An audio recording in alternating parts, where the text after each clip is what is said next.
September 5, 2023, umalis sa bansang Pilipinas si Ma'am Lizelle para mamasukan sa bansang Jordan bilang isang kasambahay.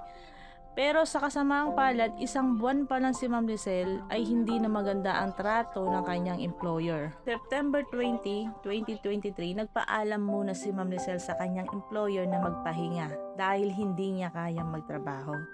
Pero ang kanyang employer, pinilit pa itong magtrabaho at maglinis ng bintana or terrace. Habang naglilinis siya ng terrace, nahihilo siya dahil maghapon siyang walang kain. Dito na nangyari ang mga pangyayaring hindi niya inaasahan. Namulat na lang si Ma'am Lizelle na nasa hospital na siya at hindi niya maigalaw yung kalahating katawan niya. Na-confine si Ma'am Lizelle ng halos 2 buwan sa hospital ng Jordan.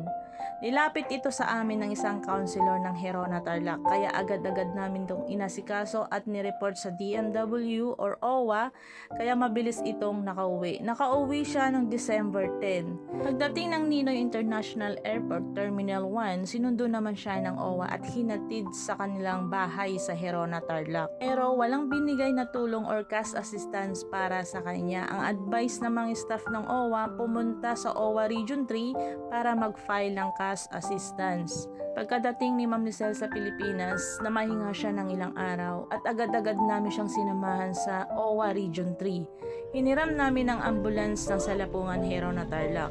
Nagbiyahe kami ng alas 7 ng umaga, so hindi naman masyadong traffic. Maaga kami nakarating, so wala pa yung mga staff ng OWA. Habang iniintay namin yung mga ibang staff, nagkape na lang kami. So dahil hindi na makalakad si Ma'am Lizelle, kami na lang ang nag-asikaso yung mga dokumento na dapat niyang pirmahan.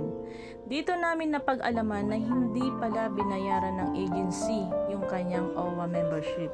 Hindi active ang kanyang OWA. So nakiusap ako sa staff ng OWA na hindi pwede yung kasi bagong deploy pa lang si Ma'am Lizelle, dapat binayaran ng kanyang agency ang kanyang OWA membership. Nung nakita yung record ni Ma'am Lizelle, agad naman itong in-update. Pero hindi pa rin nakakuha ng cash assistance si Ma'am Lizelle. Kailangan pa rin niyang kompletohin yung mga requirements na dapat niyang ikompleto na sinasabi ng OWA. Dahil hindi na makalakad si Ma'am Lizelle, pinasok ito sa disability program pero may isang requirements na kulang sa kanya. Nagkabali-bali ang buto ni Ma'am Lizelle at habang buhay na siyang nakakateter. Pagkatapos namin isubmit lahat ng mga dokumento, hindi pa sigurado kung makakuha siya ng cash assistance.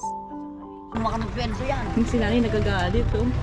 Hindi po kasi tama eh. Ganyan na nga ng sitwasyon. Mahirapan ka pang pasataka ng lalakad.